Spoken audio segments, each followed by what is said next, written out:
Hello दोस्तों, हाल script cinema में फिर से आपका स्वागत है। आज हम बात करने वाले हैं थॉर मूवी की, जो पौराणिक कथाओं और सुपर हीरो की दुनिया को बखूबी जोड़ती है। यह कहानी असगार्ड के एक वीर और घमंडी देवता की है, जिसे अपनी ताकत पर बहुत घमंड होता है। उसकी अहंकारी प्रवृत्ति असगार्ड की शांति को भंग कर देती है, जिसकी वजह से उसके पिता ओडिन उसे उसकी शक्तियों से वंचित कर देते हैं और पृथ्वी पर भेज देते हैं। थॉर अब पृथ्वी पर एक साधारण इंसान की तरह जीने को मजबूर हो जाता है, जहां पर उसकी मुलाकात एक वैज्ञानिक लेडी से होती है जिसका नाम जेन फास्टर बताया जाता है, जो कि ब्रह्मांडी रहस्यों पर अध्ययन कर रही होती है। थॉर को न केवल अपनी शक्तियों को पाना है, बल्कि अपने अंदर विनम्रता और सच्चे नायक की भावना को भी जागृत करना है। इसी बीच असगार्ड पर बहुत बड़ा संकट आ जाता है, जब ओडिन का सौतेला बेटा लोकी असगार्ड की गद्दी को हासिल करने के लिए एक खतरनाक षड्यंत्र रचता है। लोकी की चालें असगार्ड को ही नहीं, बल्कि पृथ्वी के लिए भी खतरनाक साबित होती है। अब थॉर के सामने दो चुनौतियां आ जाती है। क्या वह अपनी खोई शक्तियां हासिल कर सकेगा, और क्या वह समय से पहले अपने लोगों और पृथ्वी को लोकी के जाल से बचा पाएगा? आज हम इस वीडियो में यही देखने वाले हैं कि थॉर इन चुनौतियों का सामना कैसे करता है। फिल्म में सस्पेंस और इमोशनल भी है, जिससे दर्शक अंत तक स्क्रीन से बंधे रहते हैं। तो चलिए कहानी को शुरू से समझते हैं। कहानी की शुरुआत मैक्सिको सिटी से होती है, जहां पर हमें एक साइंटिस्ट लेडी को दिखाया जाता है, जिसका नाम जेन फास्टर होता है। उसके साथ दो और लोग होते हैं, जिसमें से एक का नाम डॉर्सी तथा उनका प्रोफेसर एरिक सेल्वी होता है, जो इनके साथ मिलकर एक ब्रह्मांडी शोध पर काम कर रही होती है। तभी उन्हें आसमान में एक अजीब प्रकाश दिखाई देती है। वो लोग उस प्रकाश के पास जाने लगते हैं। तभी वहां पर एक बहुत बड़ा बवंडर आ जाता है, जिसमें से एक इंसान पृथ्वी पर गिरता है और उनकी गाड़ी से उस इंसान का एक्सीडेंट हो जाता है। वो जाकर उसे देखते हैं तो उसके शरीर पर एक भी कपड़े नहीं होते हैं। तभी एरिक सेल्वी कुछ कपड़े लेकर उसे ढक देता है। दोस्तों, वो इंसान कोई और नहीं बल्कि थॉर होता है। ये इंसान उस बवंडर से पृथ्वी पर क्यों और कैसे आया, इसके बारे में मैं आगे बताऊंगा। यहीं से कहानी फ्लैशबैक होती है। अब हमें 965 एडी की सीन को दिखाया जाता है।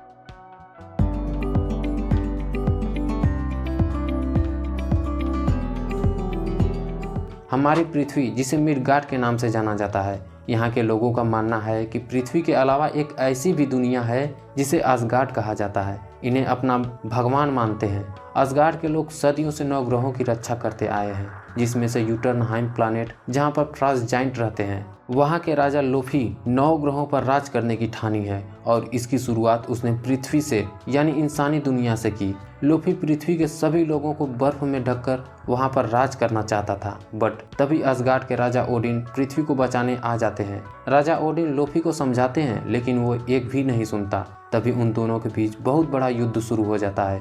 ये युद्ध काफी दिनों तक चलती है, जिसमें लाखों लोग मारे जाते हैं, और इस युद्ध में लोफी हार जाता है और असगार्ड के राजा उसे अपनी दुनिया में वापस भेज देते हैं, और लोफी से उसका ताकतवर हथियार उससे छीन लेते हैं। इसके बाद लोफी राजा ओडिन से एक शांति समझौता करता है कि अब से वो किसी को परेशान नहीं करेगा और शांति से रहेगा। असगार्ड के लोग हजारों साल तक जीवित रहते हैं। कुछ समय बाद हमें 2011 की सीन को दिखाया जाता है, जहां पर ओडिन अपने दोनों बच्चों लोकी और थॉर को फ्रॉस्ट जाइंट के सबसे ताकतवर हथियार के बारे में बताते हैं। इस समय ओडिन बूढ़े हो चुके हैं, इसलिए वो अपने किसी एक बच्चे को राजा बनाना चाहते हैं। पहले मैं आपको ओडिन के दोनों बच्चों के बारे में बताता हूँ। थॉर, जो कि बहुत ही ताकतवर और घमंडी है, जो बवंडर का देवता है। वहीं पर लोकी, जो कि बहुत ही शांत स्वभाव का है और ये जादुई कलाओं में काफी माहिर है। लेकिन राजा ओडिन थॉर को असगार्ड का राजा बनाना चाहते हैं, लेकिन लोकी को नहीं। ऐसा क्यों, इसके बारे में हम आगे जानेंगे। अब समय आता है थॉर के राज्याभिषेक का। जब थॉर असगार्ड की गद्दी का राज्याभिषेक करने के लिए जाता है, तभी असगार्ड में एक बहुत बड़ी दुर्घटना घट जाती है। हम देखते हैं कि असगार्ड के वेपन चेंबर के अंदर कुछ फ्रॉस्ट जाइंट घुस जाते हैं और उस एशियन विंटर यानी उस ताकतवर हथियार को चुराना चाहते हैं। लेकिन वहां पर उपस्थित एक बहुत बड़े सिक्योरिटी गार्ड, जिसका नाम होता है डिस्ट्रॉयर, वो आ जाता है और फ्रॉस्ट जाइंट के काफी मेंबर्स को मारकर वहां से भगा देता है। जब ये बात सभी लोगों को पता चलती है, तो राजा ओडिन तथा उनका बेटा थॉर और लोकी वहां आकर देखते हैं, तो उन्हें पता चलता है कि कैस्केड ऑफ एशियन विंटर तो चोरी नहीं हुआ, लेकिन कुछ फ्रॉस्ट जाइंट मारे गए। इस बात को लेकर थॉर के अंदर काफी गुस्सा होता है और पिता ओडिन से कहता है कि फ्रॉस्ट जाइंट से इसका बदला हमें जरूर लेना चाहिए, क्योंकि वो हमारे महल तक आ गए। हम उन्हें ऐसे नहीं छोड़ सकते। अगर हमने कुछ नहीं किया तो वो दोबारा आएंगे। इस पर राजा ओडिन कहते हैं कि नहीं, हमें ऐसा नहीं करना चाहिए। वो चोरी करने के मकसद से तो आए थे, लेकिन उन्हें कुछ भी हासिल नहीं हुआ और राजा कभी युद्ध के रास्ते नहीं जाता। यहाँ पर लोकी कुछ नहीं बोलता। थॉर के अंदर ये बातें बहुत कचोटती हैं और उसके अंदर बदले की भावना थी, क्योंकि वो राजा बनने वाला था। इसलिए वो अपने दोस्तों से जाकर बातें करने लगता है, जहाँ पर उसके 4 दोस्तों को दिखाया जाता है, जिसका नाम फेजल, होगन, सीफ और वाल्ट स्टेग होता है, और कहता है कि तुम लोगों ने हमेशा मेरा साथ दिया, और जब मैं राजा बनने वाला हूँ तो फ्रस्टजाइंट ने हम पर हमला किया, तो क्या हमें एक साथ होकर इसका बदला नहीं लेना चाहिए। इस पर उसके दोस्त तैयार हो जाते हैं और यूटर्न जाने की तैयारी करने लगते हैं, और वो जाने लगते हैं बाई फास्ट, जिसकी चौकीदारी करता है हाइमडाल। हाइमडाल राजा ओडिन का वफादार होता है। इसके पास एक ऐसी तलवार होती है जिसका नाम हफेन होता है। हफेन एक ऐसे ताले की चाबी है जो किसी भी दुनिया में बाई फास्ट पहुंचा देती है, तथा हाइमडाल अपने तलवार का यूज कर उन लोगों को यूटर्नहाइम में पहुंचा देता है। वहां पहुंचने पर उनका सामना फ्रस्टजाइंट के राजा लोफी से होता है, जो कहता है कि यहाँ आकर तुमने बहुत बड़ी गलती कर दी, अब तुम आ ही गए हो तो वापस नहीं जा पाओगे। तभी वहाँ पर यूटर्न का एक योद्धा आकर थॉर को ललकारने लगता है, और आप जानते ही हैं कि थॉर तो थॉर है, जब एक बार उसे गुस्सा आ गया तो वो अपने आप की भी नहीं सुनता। फिर क्या, थॉर अपने हैमर की पावर से काफी फ्रस्टजाइंट को मार देता है। फ्रस्टजाइंट से लड़ते समय लोकी का हाथ एक फ्रस्टजाइंट के संपर्क में आ जाता है। तभी पता चलता है कि लोकी भी उनमें से एक है, और यही वजह है कि राजा ओडिन लोकी को नहीं बल्कि थॉर को एसगार्ड का राजा बनाना चाहते हैं। तभी फ्रस्टजाइंट के दानव एसगार्ड के लोगों को चारों तरफ से घेर लेते हैं। उसी वक्त राजा ओडिन वहां आ जाते हैं और यूटर्न के राजा लोफी से माफी मांगते हैं, क्योंकि एसगार्ड और फ्रस्टजाइंट के बीच शांति समझौता हुआ था। थॉर ने यहाँ आकर वाकई बहुत बड़ी गलती कर दी, लेकिन लोफी नहीं मानता और कहता है कि जब थॉर यहाँ आ ही गया है तो बचकर वापस नहीं जा पाएगा, क्योंकि गलती तो गलती होती है। तभी राजा ओडिन अपने पावर का यूज करके थॉर तथा थॉर के टीम को एसगार्ड लेकर चले जाते हैं, और वहाँ ओडिन बहुत गुस्सा होते हैं, और थॉर राजा ओडिन से गुस्से में बात करता है कि आप वहाँ से कायरों की तरह क्यों भाग गए, हम चाहते तो उन्हें धूल चटा सकते थे,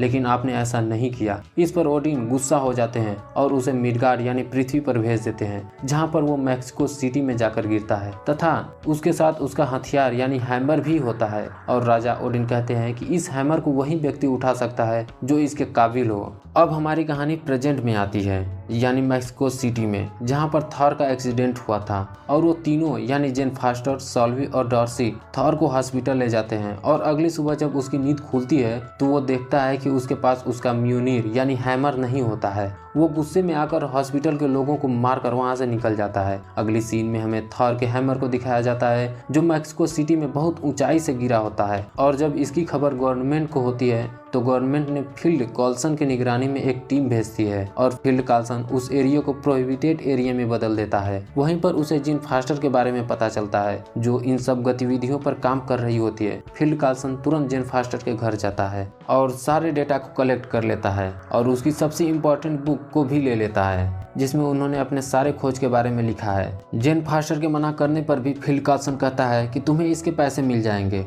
और सारे डेटा को कलेक्ट कर फील्ड कॉल्सन मैक्सिको सिटी चला जाता है, जहां पर थॉर का म्यूनिर है। जब इसकी खबर थॉर को चलती है कि उसका म्यूनिर यानी हैमर इसी सिटी में 50 मील दूर है, तो वो तुरंत अपने हैमर को लेने के लिए जाता है। थॉर किसी तरह फील्ड कॉल्सन के सिक्योरिटी को मारते हुए हैमर के पास पहुंच तो जाता है, लेकिन उसे उठा नहीं पाता, क्योंकि वो बहुत अहंकारी और गुस्से वाला हो गया था। अब इस हैमर को वही व्यक्ति उठा सकता है जो इसके काबिल होगा।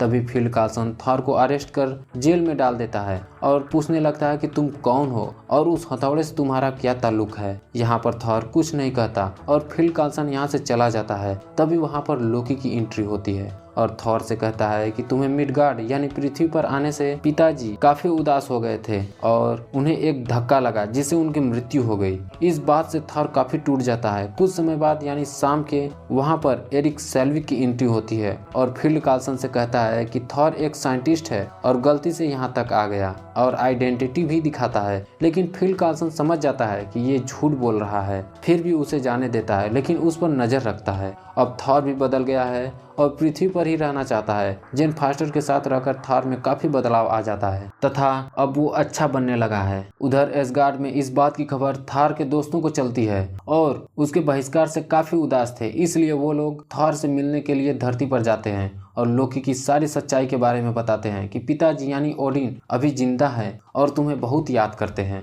तथा एसगार्ड के लोग भी तुम्हें बहुत याद करते हैं। जब इसकी खबर लोकी को मिलती है कि कुछ लोग धरती पर गए हैं थॉर से मिलने, तो लोकी उन्हें मारने के लिए डिस्ट्रॉयर को भेजता है। वहां जाने के बाद डिस्ट्रॉयर काफी तबाही मचाने लगता है। थॉर के दोस्त डिस्ट्रॉयर को ऐसा करने से मना करते हैं, लेकिन वो उन पर ही हमला करने लगता है। काफी देर तक उनकी लड़ाई होती है, लेकिन वो लोग डिस्ट्रॉयर को नहीं हरा पाते। तभी थॉर अपने दोस्तों को बचाने के लिए और लोकी को मनाने के लिए खुद की कुर्बानी देने के लिए डिस्ट्रॉयर के सामने आ जाता है। डिस्ट्रॉयर थॉर पर जानलेवा हमला करता है। वो मरने ही वाला था, लेकिन उसकी विनम्रता, दयालुता तथा कुर्बानी की वजह से वो हथौड़ा उसके पास आ जाता है और उसमें पहले जैसी शक्ति आ जाती है। फिर क्या, फिर तो डिस्ट्रॉयर की खैर नहीं और अपने म्योनिर से एक ही बार में उसे मार देता है। यहीं पर सीन चेंज होती है, जहाँ पर राजा ओडिन डीप शिप में सोए होते हैं, जहाँ पर लोकी और उसकी माँ भी होती है। लोकी की माँ एक जादूगरनी होती है जिससे लोकी सारी जादू की कलाएं सीखी होती है। यहाँ पर लोकी को अपने भाई थॉर पर काफी गुस्सा आता है, क्योंकि वो सोचता है कि वो थॉर से ज्यादा शक्तिशाली और समझदार है, इसलिए एसगार्ड का राजा उसे ही बनना चाहिए। यहाँ लोकी एक चाल चलता है कि अगर फ्रास्जाइंट से ओडिन की हत्या करवा दूं तो एसगार्ड का राजा मैं बन जाऊंगा।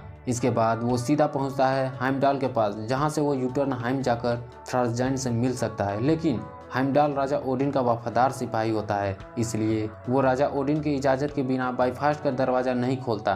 तभी लोकी कैस्केट ऑफ विंटर से हाइमडाल को बर्फ में जमा देता है और उस तलवार यानी हाफन से बाइफास्ट का दरवाजा खोल देता है। जिसके बाद वो सीधा पहुंचता है यूटर्न और फ्रास्जाइंट से एक सौदा करता है कि तुम ओडिन को मार दो और मिडगार्ड तुम्हें दे दूंगा और मैं एसगार्ड का राजा बन जाऊंगा। इस सौदे पर फ्रास्जाइंट राजी हो जाते हैं और लोकी एसगार्ड चला जाता है। हाइमडाल बड़ी से बड़ी परेशानियों को झेल सकता है और बर्फ में जमे पत्थर को तोड़ देता है और थॉर तथा थॉर के दोस्तों को एसगार्ड आने के दरवाजे खोल देता है। थॉर के एसगार्ड पहुंचने पर पता चलता है कि लोकी हाइमडाल को बर्फ में जमा दिया था और जब लोफी राजा ओडिन को मारने जाता है तभी लोकी गेम पलट देता है और यूटर्न के राजा यानी लोफी को जान से मार देता है ताकि ओडिन की नज़रों में वो राजा बनने लायक बन सके।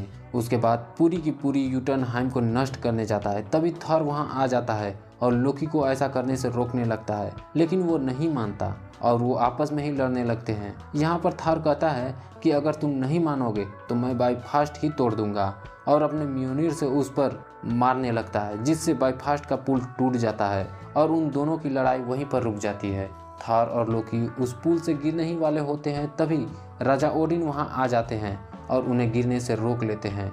लेकिन लोकी वहां सोचता है कि इस काबिल नहीं कि वो एसगार्ड का राजा बन सके और थॉर के हाथ को छोड़कर यहाँ लोकी खुदकुशी कर लेता है। इसके बाद हम सोचते हैं कि लोकी मर गया, लेकिन ऐसा नहीं होता है। इसका पता हमें आगे चलेगा। इसके बाद ओडिन थॉर को एसगार्ड का राजा बनाना चाहते हैं, लेकिन थॉर मना कर देता है कि अभी मैं एसगार्ड का राजा बनने के काबिल नहीं हूँ। अभी हमें दुनिया के बारे में और जानना है, लोगों के बारे में जानना है, और जब मुझे ऐसा लगेगा कि मैं राजा बनने के काबिल हूँ तो मैं आपके पास आ जाऊँगा। इसी के साथ ये मूवी यहीं पर ख़त्म होती है। इस मूवी के पोस्ट क्रेडिट सीन में हम देखते हैं कि शील्ड फैसिलिटी, जिसके डायरेक्टर निक फ्यूरी, जिनके पास होती है एक कॉस्मिक क्यूब, और इसकी रिसर्चिंग के लिए बुलाते हैं एरिक सेल्विक को। एरिक सेल्विक इसके लिए तैयार तो नहीं होते। तभी हम वहीं पर लोकी को देखते हैं जो एरिक सेल्विक का माइंड कंट्रोल करके उन्हें हाँ करवा देता है और यहीं पर थॉर मूवी कम्प्लीटली ख़त्म होती है। इस सीन से हमें पता चलता है कि इस मूवी का अगला पार्ट हमें देखने को ज़रूर मिलेगा।